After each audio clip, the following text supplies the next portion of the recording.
శివ పార్వతులేమో ఈ దంపతులనిపించాలి ప్రతి సంసారంలోనూ మా కథలే వినిపించాలి.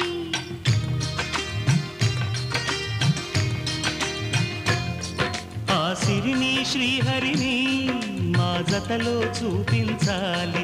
శ్రీకాంతుల కొలువంటే మా కాపురం అనిపించాలి. మా ముంగిలిలోన పున్నమి పూల వెన్నెల విరియాలి. మా చక్కని జంట చుక్కల తోట పరిపాలించాలి.